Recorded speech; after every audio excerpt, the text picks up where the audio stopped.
Olá, gente, tudo bem? Vamos lá dar continuidade a mais um vídeo do nosso pós-técnico em enfermagem, em urgência e emergência.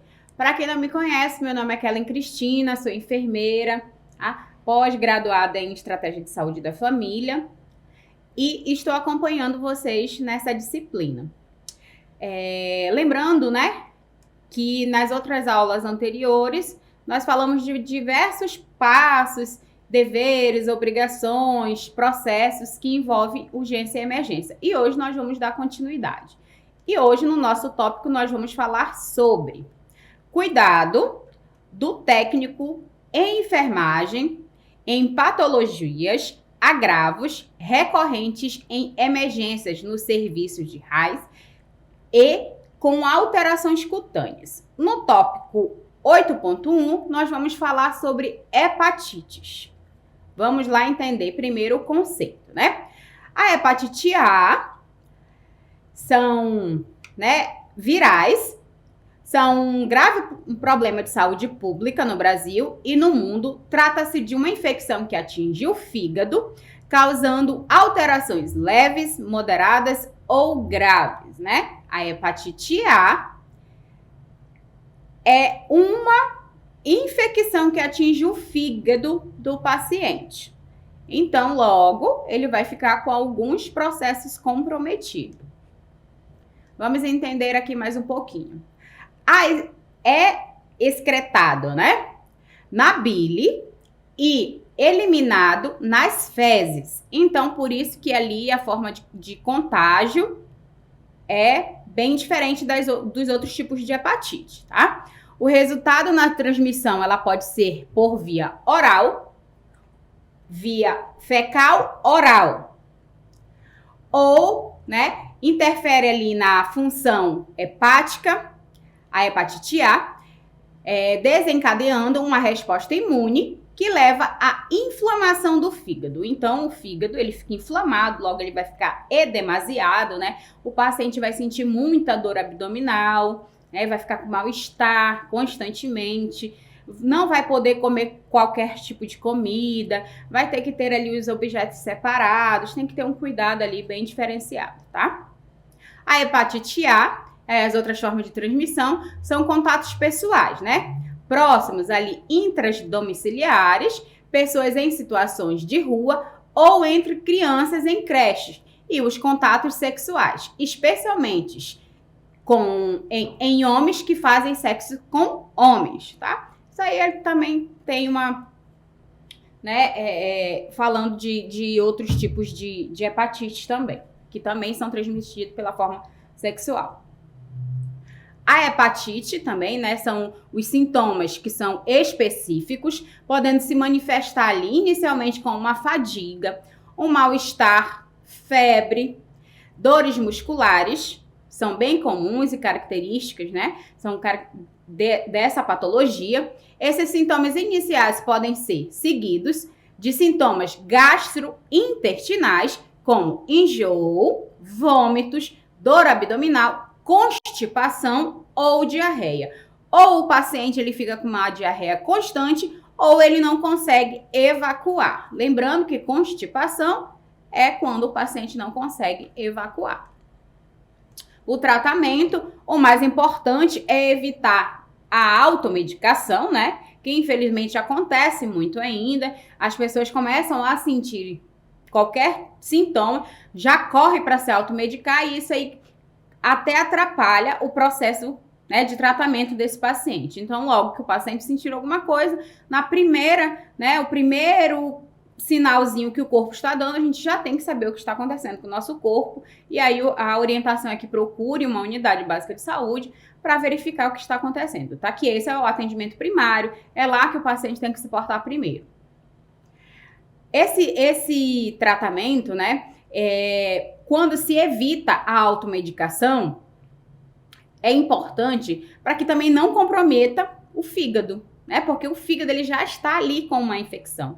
Então, a gente sabe que existem uns medicamentos que são ali processados no fígado, a absorção, aí a excreção é pelo rim, mas aí quando você está tomando um medicamento que não tem nada a ver para aquela com aquela patologia, isso já compromete, tá? Todo o tratamento. O mais importante é evitar a automedicação para o alívio dos sintomas, uma vez que o uso de medicamento desnecessário ou que são tóxicos ao fígado podem piorar ainda esse quadro, né? Como eu falei anteriormente, se você usa uma medicação que vai comprometer ainda mais o seu fígado, você vai atrapalhar ainda mais o processo e o tratamento, né? A hepatite B. A hepatite B é causada por um vírus que pertence à família da Hepatanavirinae. É um nome bem complicado de falar, tá, gente? O vírus da hepatite B é um DNA vírus, tá? Envelopado em uma fita de DNA dupla, incompleta e replicada do genoma viral por enzimas estriptase reversa. Então, a hepatite B já tem os sintomas diferentes da hepatite A. E nós vamos ver agora. Vamos lá, tá? A hepatite B está presente no sangue e secreções. A hepatite B é classificada como uma infecção sexual transmissível, tá? Então, a hepatite A é o quê? Fecal-oral. A hepatite B é transmissão sexual. Compreendam as diferenças, tá? De transmissão. Os sintomas, quando presentes, são comuns às demais doenças crônicas do fígado e costumam se manifestar apenas naquelas fases mais avançadas, ok? Como o paciente pode apresentar cansaço, tá? Tontura, enjoo, febre, dor abdominal. Esses sintomas, eles podem ser confundidos com outros tipos de doença. Então, por isso que é importante, né, fazer os exames solicitados pelo médico, que ele que vai ver a necessidade de solicitar os exames para que se tenha um diagnóstico certo. A ocorrência, né, de pele e olhos amarelados é observada em menos de 1/3 dos pacientes com a hepatite B, né? Logo quando se fala de hepatite, de qualquer tipo de hepatite, a gente já tem logo, né, aquela imagem daquele paciente bem amarelado, né, com icterícia mesmo, ictérico, com os olhos bem amarelados, que se dá ali, né, que faz a gente juntar ali hepatite com a característica desse paciente. Nós vamos entender o que acontece, né? Os tratamentos disponíveis atualmente não curam a infecção pelo vírus da hepatite B, mas podem retardar, tá, o processo de cirrose e reduzir ali, né, a incidência de câncer de fígado e melhorar a sobrevida ao longo prazo. Então, o tratamento, né, não tem cura, né? Não cura. Entendam, não tem cura. Ele só vai melhorar a sobrevida desse paciente. Quando se fala de doenças virais, né, como nós estamos passando ali por vários, saindo de uma pandemia, né, ainda saindo, não significa que acabou, né, nós já estamos aí, ainda estamos na pandemia, né, nós temos que lembrar do cuidado, tá, gente? Higienização das mãos, oral, fecal, né? Lavar bem os alimentos na hepatite A, lavar bem os alimentos, lavar bem as mãos, né? Ter aquele cuidado redobrado com a higienização. E a hepatite B, como é transmissível sexualmente, a única forma de você se proteger é fazer o uso do preservativo, ok? As doenças do pulmão, doenças pulmonares, né? Também acontecem muito, né? São ocorrências que podem acontecer em urgências e emergências. Então, é importante que a gente, né, tenha ali ciência ali. A asma brônquia, tá? A asma é uma doença inflamatória crônica das vias respiratórias que provoca a hiperreatividade e edema da mucosa e produção de muco. Então, ela vai produzir um muco ali, tá? E vai fechar aquele canal, a luz, né?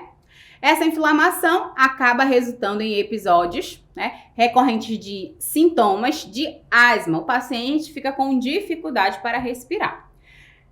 Tosse, sensação de constrição no tórax, sibilos, dispneia. Os clientes com asma podem apresentar períodos assintomáticos, alternados com exacerbação, agudas e poucos minutos, tá? E em várias horas ou dias de duração. Tem pacientes que têm episódios ali, né, de crise asmática, mas passa logo, ou às vezes o paciente fica vários dias ali com aquela crise, dependendo muito de como está esse paciente ou se ele está com alguma patologia neste momento, tá bom? Associada também com a asma.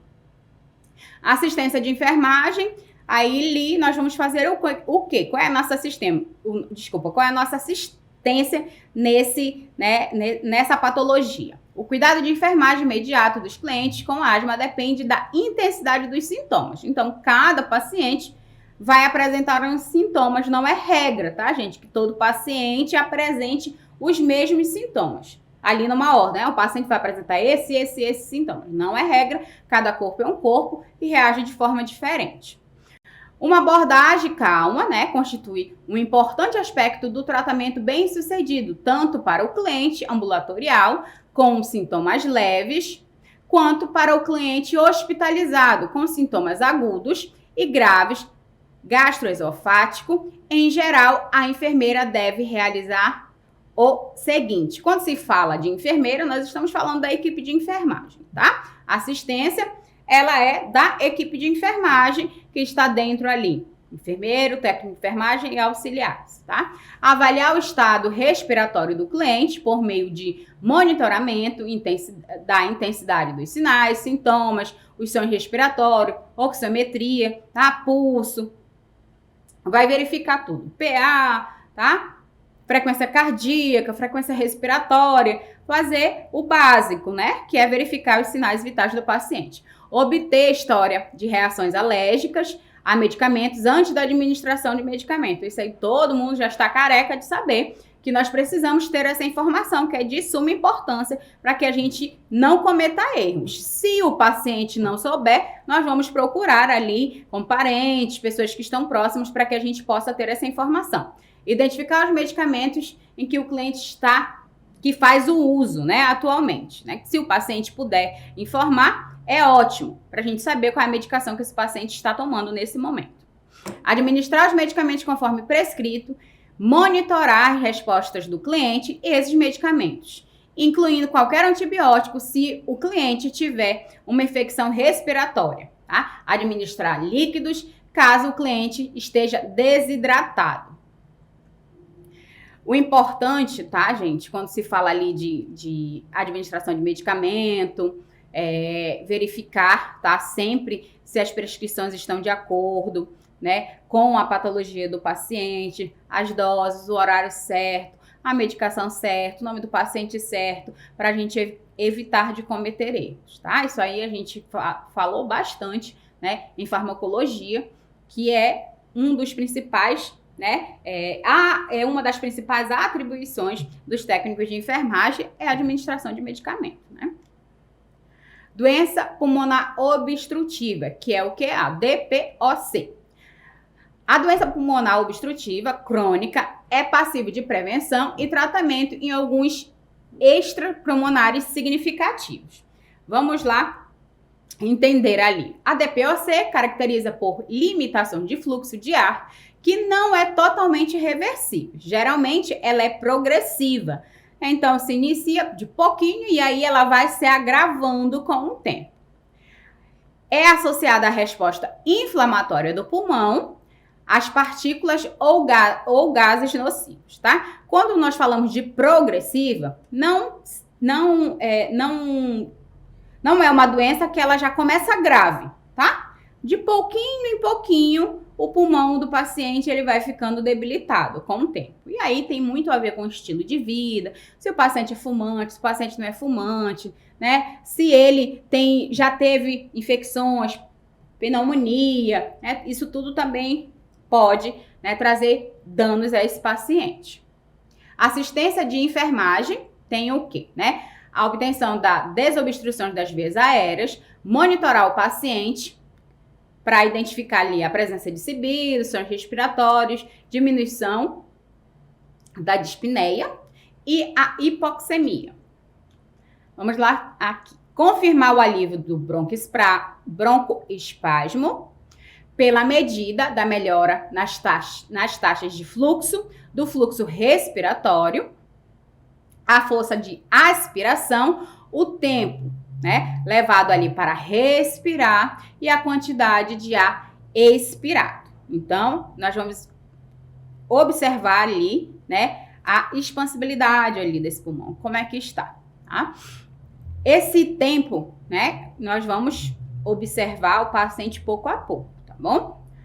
Bem como uma avaliação da dispneia e comprovação que ela está diminuindo ali. Então, nós vamos começar a avaliar se o paciente ele está fazendo uso do músculo acessório, né, utilizando a musculatura acessória para respirar, ou se ele já está começando a respirar com mais facilidade, ou se ele ainda se esforça muito para respirar. Então, pouco a pouco, né, a gente vai começar a identificar a diminuição dessa dispneia. E incentivar ainda, né, o paciente a eliminar ou reduzir todos os irritantes pulmonares, né, particularmente o fumo, né? Infelizmente, os pacientes que desenvolvem DPOC são fumantes ou ex-fumantes, né? Porque ficam ali, né, sequelas dessas pessoas que passaram muito tempo fumando e, infelizmente, o pulmão, ele fica ali com essas sequelas, né? Instruir o paciente na tosse dirigida e controlada. Vamos entender aqui. Quando nós falamos de uma qualidade de vida, ou melhora nessa qualidade de vida, ou dar ali uma qualidade, né, para esse paciente que está com esses problemas respiratórios, você trabalhar com a conscientização, né, não quer dizer que o paciente ele tenha obrigação de fazer aquilo que você está pedindo, tá? Até mesmo porque nós trabalhamos com conscientização e não com obrigação. Nós vamos fazer o nosso papel, que é passar as informações, né? Eu vou pedir para o meu paciente parar de fumar, se ele usa, né? Se ele ainda está fazendo uso do cigarro. Lembrando que os pacientes, eles não fumam porque querem, eles têm uma dependência do cigarro, e é todo um processo, né? Que envolve ali o tratamento psicológico, envolve ali outros fatores que, na maioria das vezes, não cabem, mas a equipe de enfermagem resolver, tá? Nós só vamos instruir, falar o que é melhor, né? A melhoria para a saúde dele, se ele conseguir parar de fazer o uso da nicotina, né? Os acidentes com animais peçonhentos, né? Aqui em Roraima, isso é bem comum, né? Por quê? Porque nós moramos, né, numa área de lavrado, aparece muita cobra, escorpião, aranha, né? A aranha é bastante comum, tem indígenas, então isso é bastante comum que aconteça, tá? Consiste em transtornos causados por contato com veneno, tá? Peçonhento, de animais conhecidos como animais peçonhentos. Isso é muito comum em zonas rurais ou regiões urbanas, com mau planejamento que resulta as condições precárias, como o esgoto ao céu aberto, acúmulo de lixo, o uso de materiais inapropriados para a construção ou mesmo construção sem devidas proteções. Os acidentes mais comuns são causados por cobras, escorpiões, aranhas, taturanas, largatas, abelhas e etc. Aqui no nosso caso, tá, Roraima, nós estamos ali numa área, né, indígena, tem muito indígena, tem muita comunidades indígenas, né? Nós temos várias etnias e é bastante comum receber, tá, essas urgências e emergências, mordida de cobra, aranha marrom, né? Então, é importante ali que a gente entenda, tá, o nosso papel nessa assistência. Acidente com serpentes. As cobras, como são conhecidas, estão ali distribuídas em torno de entre quase 3.000 espécies ali, tá? Podem ser encontradas em qualquer ambiente do mundo, exceto nas calotas polares. Lá, né, onde está muito frio, não se encontra cobra. São animais carnívoros e vivem em meio terrestre ou aquático. Então, ou dentro da água ou terrestre. Os sinais e sintomas. O que pode, tá? O paciente, depois que ele for mordido, né, pela cobra, picado, de acordo com como queiram falar, ele vai apresentar os seguintes sintomas: dor no local, edema, mancha roxa, bolhas, necrose, infecção cutânea, hemorragia, tá? Vistas turva, a pessoa vai começar, dependendo da cobra, tá? Então, geralmente tem cobras, tá? Que é muito rápido, por isso que a gente pede que não movimente o paciente, que o paciente não faça esforço, que ele fique quietinho, porque quanto mais ele se movimentar, mais o sangue dele vai circular e esse veneno vai correr mais rápido no corpo, né? Então, a gente peça que esse paciente fique calmo, é claro, né? Ah, professora, faça, a pessoa de mordida de cobra vai ficar bem tranquilo. Não, mas nós temos que orientar essa orientação para que o sangue não se espalhe muito rápido, né? Exceto, claro, que em áreas indígenas a gente não tem como controlar isso. Quando o paciente já chega, né, na unidade hospitalar, nós não temos mais o controle se foi feito esse tipo de cuidado, tá? Então, o paciente pode apresentar a vista turva, paralisia facial e a urina escura. Existem muitas coisas que as pessoas fazem quando tem, né, esses incidentes ali com animais peçonhentos, né? Dentro das áreas indígenas, geralmente esses indígenas, crianças, idosos, eles chegam com um monte de coisa em cima, porque o pajé pediu para passar, é a cultura deles, né? E nós vamos ter que fazer toda aquela limpeza para não infeccionar, né? Mas lembrando que nós temos que respeitar, tá? Cada cultura tem as suas técnicas aí de cuidado e nós temos que entender, ok? Acidentes com aranha, tá? Muito comum, né? Principalmente aquela aranha marrom, que ela deixa uma lesão horrível, tá? E muito dolorosa. As aranhas são animais sem esqueletos. O Brasil registrou ali mais de 4.000 tipos de aranha, apesar de perigosa, elas são responsáveis ali, né, pelo controle de diversas pragas, né? Tudo que tem um bem e tem um mal, né? Nem tudo é tão ruim. Elas também têm a parte boa, que elas estão controlando ali outros tipos de pragas, né? As aranhas ali costumam se alojar em jardins, residências, bananeiras, buracos, né? Frestas no solo, copa de árvores, em florestas e grandes centros urbanos. Então, quando se está ali, né, mexendo em alguma coisa, você tem que ter cuidado. Tem que estar ali preparado para mexer. Mas nem sempre a pessoa está, né? Ou até mesmo os indígenas, eles também não estão. Sempre eles estão bem despreparados. Não estão vestidos, não estão com blusa, cobrindo os braços. Então, eles dormem em lugares inapropriados, né? Então, não tem uma higiene também. Isso também compromete, né? Porque o que é onde está sujo, escuro, é um lugar bom para que eles fiquem.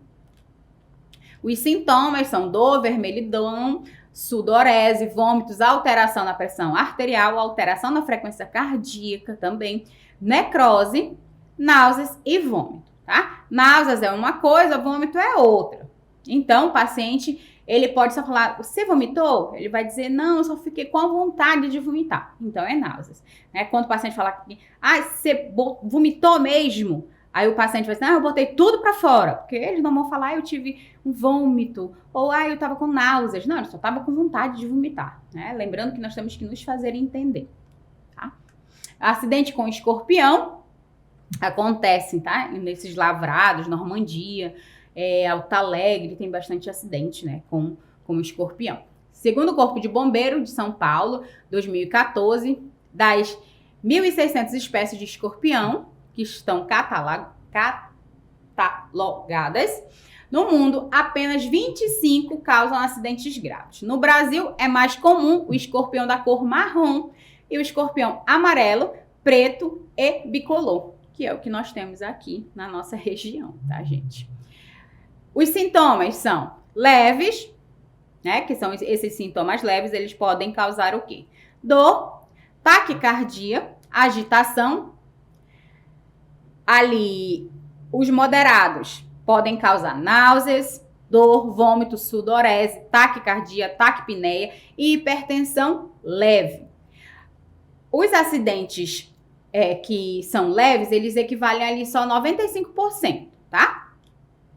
Os graves, os sintomas são dor, náuseas e vômitos, frequente salivação excessiva, sudorese, hipotermia, tremores, agitação, sonolência, hipertensão arterial, taque ou bradicardia, ou a pessoa fica taquicardia, ó, vai lá para cima, ou bradicardia, tá? Para baixo. Taquipneia, ou fica ali sem respirar. Tremores, hipotermia, podendo evoluir para um quadro de choque anafilático e até ir ao óbito. Então, o escorpião, né?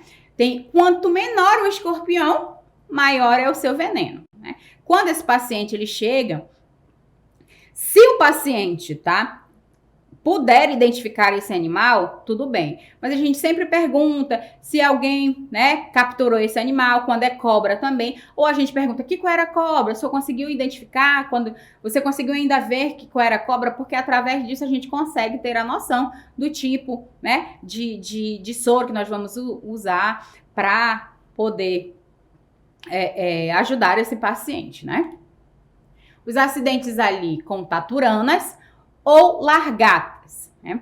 Esses acidentes é muito comum ter em árvores, né?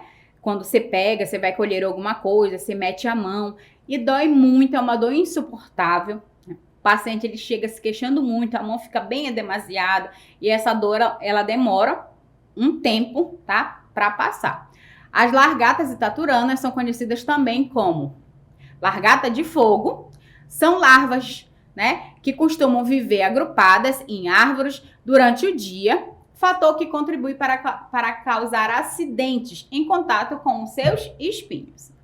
Então, elas estão lá no lugarzinho delas e aí, né, o ser humano vai lá mexer e aí, como geralmente elas ficam, né, sempre bem camufladas, a gente não enxerga e a gente vai lá e mete a mão e aí os espinhos dela é que tem um veneno, tá? Esses sinais e sintomas, eles podem durar de 1 até 72 horas, dependendo da gravidade e da quantidade do veneno e do metabolismo da vítima, tá? Com isso, as reações podem variar conforme. Vamos lá. Leve, dor, edema, vermelhidão, irritação na pele e sensação de queimação. A moderada, o paciente pode apresentar dor, febre, mal-estar, vômitos, sangramentos locais e alteração na coagulação. Quando, tá? Nós conseguimos identificar ali esses sinais e sintomas e o paciente sabe, porque geralmente na hora o paciente ele sente que tem alguma coisa diferente, tá? Mas ele não consegue, principalmente se ele estiver fazendo algum serviço, né? Estiver capinando, cortando uma árvore. Aí depois que vai começar a intensificar, tá? Esses sintomas. Então, como nós vimos, né? De 1 até 72 horas, esse paciente, ele precisa procurar o atendimento para que a gente possa ali diminuir esse tempo de sofrimento, né? Para esse paciente. As abelhas são insetos caracterizados sociáveis, né, voadores, que por meio do néctar e do pólen coletados nas árvores produzem mel, própolis, cera, que é a geleia real. Elas podem ter ferrão ou não. Já existem abelhas que são para criadores que não se tem ferrão, né, justamente para que evitem esse tipo de acidentes. As abelhas povoam ali diversos territórios, né? E ali nós temos ali catalogadas ali umas 3.000 espécies de abelhas. Esses acidentes com abelhas, eles são bem comuns também, tá? E se o paciente ele tiver, né, alergia a essa picada, ele tem um edema de glote muito rápido e tem um choque anafilático. É bem rapidinho, tá? Esses sintomas, eles podem ser leve, que vai apresentar o quê? A dor, o edema, a vermelhidão. A moderada, calor generalizado no local, tá? Hipotensão, taquicardia, náuseas e cefaleia. A grave, vai apresentar já bem diferente, que são cólicas abdominais, mal-estar, urticária generalizada, cianose, incontinência urinária, perda da inconsciência, tá? E um choque anafilático, né? Então, quando você sabe que a pessoa ela já tem, né, tem alergia à picada de abelha, você já tem que correr o mais rápido possível, né, para entrar logo com a medicação, com o antialérgico, para que esse paciente, né, possa ali ter um choque anafilático ou até mesmo vir a óbito, né? Os procedimentos dos acidentes de abelha. Tente retirar o ferrão, lave com água, sabão neutro, realize compressas frias, não realizar procedimentos caseiros, tá? Isso aqui, né, dentro do que a gente entende, né? Mas se for lá dentro das comunidades indígenas, dificilmente eles vão deixar de fazer qualquer tipo de coisa caseira, porque é da cultura deles, né? Então, é bem comum a gente receber esses pacientes cheio às vezes, de produtos que eles fazem, né? Com folhas, melados, essas coisas assim. Então, primeiro nós temos que limpar aquela área toda, tirar tudo aquilo que eles colocaram para a gente poder identificar aquele local, tá? Evite pressionar o local para diminuição da ação do veneno. Procure o serviço de saúde. Então, o ideal é rapidamente procurar um serviço de saúde para que possa, né, começar o atendimento inicial, para que evite o paciente ter um choque anafilático e até mesmo vir ao óbito, ok? Os procedimentos e em relação a taturanas e largadas. Também a mesma coisa, lavar com água, né, fria, contendo, se possível, né, o sangramento ali comprimido com um pano, utilizar o uso de medicamentos e não colocar nenhuma receita caseira, né, como eu expliquei anteriormente, dentro aqui do que a gente, dos não índios, dos ditos brancos, a gente geralmente não faz isso, mas quando é em área indígena, dificilmente não tem, tá? Conduzir a vítima ao pronto-socorro, observar a taturana de forma preventiva e renovar ali, né, do local e utilizar uma pá, removê-la do local utilizando uma pá. Por que é importante a gente saber identificar, né, esses animais? Para dar as informações na hora de realizar os procedimentos com esse paciente, tá? Os procedimentos com o escorpião. O que nós temos que fazer? O tratamento é voltado para o controle inicial da dor, porque é uma dor insuportável. Inicialmente, nós vamos fazer compressas mornas, viu a diferença? Então, nós temos que ficar atentos, né? Nem sempre é água fria. Então, as compressas, elas vão ser mornas na região da picada, que auxiliam a aliviar a dor até chegar ao hospital, onde será avaliada a necessidade ou não do soro. Dependendo do tipo de escorpião, vai ter a necessidade ou não do soro, ok? Não devemos fazer qualquer tipo de tratamento caseiro, como torniquete, que é o que? Você prender ali, né? Ah, eu vou amarrar aqui com um garrote ou amarra com uma blusa para não passar o veneno pro resto do corpo. Não vai adiantar nada, né? Você só vai comprometer ali a circulação sanguínea do paciente. Não fazer sucção, perfuração, colocar pó de café, fumo, pois somente o soro vai ser específico, né, para curar o envenenamento provocado pelas picadas. Então, né, isso dentro da nossa cultura, tá, gente? Nós vamos sempre, infelizmente, né, ou felizmente, porque é uma cultura, a gente não tem como mudar isso, né? A única coisa que nós temos que fazer é respeitar. Os indígenas, eles sempre vão chegar com com a medicina deles, né? Com o que eles acham que é o certo. Então, nós temos que só fazer mesmo a limpeza, né? Orientar o que tem que ser feito naquele momento. Os acidentes ali, o procedimento para limpeza, nós vamos lavar o local da picada com água e sabão, manter a vítima em repouso, conduz a vítima rapidamente ao pronto-socorro, não de jeito nenhum, tá? Realize torniquete ou garrotes, não coloque nenhum produto de receita caseira, não faça sucção com a boca, não realize corte no local e não pode ingerir bebida alcoólica, certo? Agora vamos lá falar sobre mordeduras. É muito comum, né? E hoje, com esse monte de cachorro solto pela rua, infelizmente, abandonados os bichinhos, tá acontecendo muito incidente com mordida de cachorro. Tá? O tópico 8.4, nós vamos falar sobre mordeduras de animais. Acidentes com animais peçonhentos são aqueles provocados por picadas ou mordeduras de animais dotados de glândulas secretoras e aparelhos inoculadores de veneno.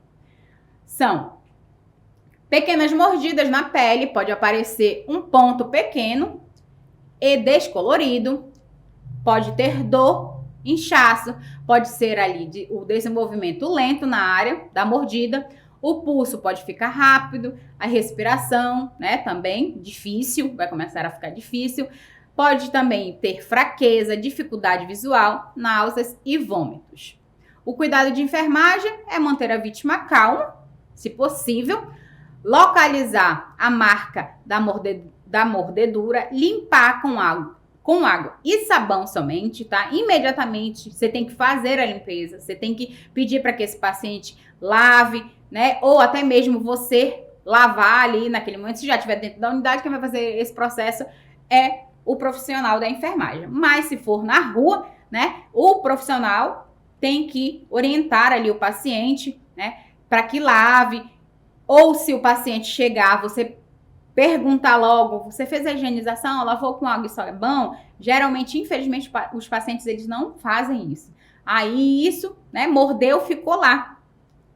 A bactéria lá, né, na ferida, aí já misturou com poeira, já misturou com sujeira, aí já fica uma beleza. Cobrir com um pano limpo, remover anéis, pulseiras e outros objetos que possam, né, garrotear e causar ali um inchaço, né, do membro afetado. Então, se for na mão, se morder, já vai edemasiar, né? Então, se tiver com aliança, com anel, você retira justamente para não causar dano, né, para esse paciente. Evitar que a vítima se movimente para não oferecer absorção do veneno, tentar manter a área afetada no mesmo nível do coração ou, se possível, abaixo dele. Levar a vítima imediatamente, ao serviço de saúde mais próximo para receber o soro antiofídico. Se possível, levar o animal para que seja identificado e para que a vítima receba o soro específico. Tá? Dentro de todas essas mordeduras de animais, tá? Existem esses que são peçonhentos e gato, cachorro também, tá? Que é muito comum a gente receber dentro da unidade básica de saúde e nas urgências e emergências também. A prevenção de acidentes do trabalho com manuseio do pérfuro cortante. Eu tenho certeza que vocês receberam uma ótima aula de biossegurança, né? Falando sobre a importância da gente ter o cuidado de não reencapar a agulha, né? De ter o cuidado de fazer o descarte correto, de sempre observar se tem alguém atrás quando você acaba de fazer a medicação. Nunca sair com agulha aqui. Acabou a medicação, você coloca dentro da sua bandejinha, lembrando que você não pode, né, tá reencapando essa agulha. Ou fazer logo o descarte se você estiver longe da caixa de pérfuro, né? Se estiver perto, você acabou de fazer a medicação, você já faz o descarte ali dentro para evitar, tá, qualquer tipo de acidente. O trabalho de enfermagem do cuidado e assistência ao paciente requer um manuseio e o descarte de material de pérfuro cortante diariamente, né? Porque uma das principais atribuições dos técnicos de enfermagem é o quê? Fazer a medicação. E se o paciente está internado, dificilmente ele vai estar recebendo medicamento oral. É comum? É, mas a via mais rápida é a via, né, endovenosa, que é para ter uma resposta mais rápida para o tratamento desse paciente. O Descartex de material do perfuro cortante diariamente, né? Esses são os objetos. Esses objetos são capazes de provocar cortes ou perfurações, assim exigindo medidas cuidadosas para o seu descarte e manuseio. Então, lembrando, todo mundo passou pela aula de biossegurança, né? Isso aqui é só para vocês lembrarem, tá? Ter ali aquela breve lembrança de ter esse cuidado.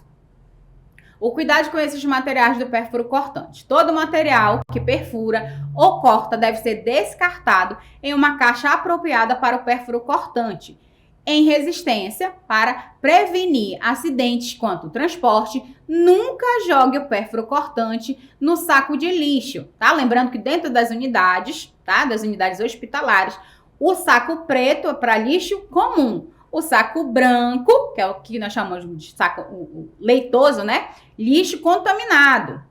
Mas não é para jogar agulha. O local de bisturi, tá? É dentro da caixa de perfuro cortante. Ok? Vamos lá. Descartar imediatamente após o uso em local apropriado. Não desconecte e reencape ou entorpe a agulha, tá? De jeito nenhum. Tem gente, o que acontece? Tem muitos técnicos, né? Que eu acredito que nenhum, não é o caso de vocês, eu tenho certeza, que acabou de fazer a medicação, vai lá e quebra a agulha, né? Entorta ali a agulha. Não vai adiantar, porque se você esquece, você passa a mão na bandeja, você vai se furar da mesma forma. Então, é ter o cuidado redobrado mesmo, tá? Ou você acabou de fazer a medicação, descarta logo no perfuro cortante, ou nem adianta você estar entortando a agulha para você evitar de se furar, porque se tiver o acidente, vai acontecer de uma forma ou de outra, tá? Por descuido, muitas das vezes. Não exceder o limite do preenchimento. Toda a caixa de perfuro, ela tem a sua margem ali, tá? Até onde você pode colocar, tá? Esse descartar agulha e perfuro cortante. A máxima proteção durante a realização dos procedimentos que envolvam a manipulação do material biológico ou perfuro cortante, sempre utilizar os seus EPIs, tá? Quando existir a possibilidade de contato com sangue ou com secreção.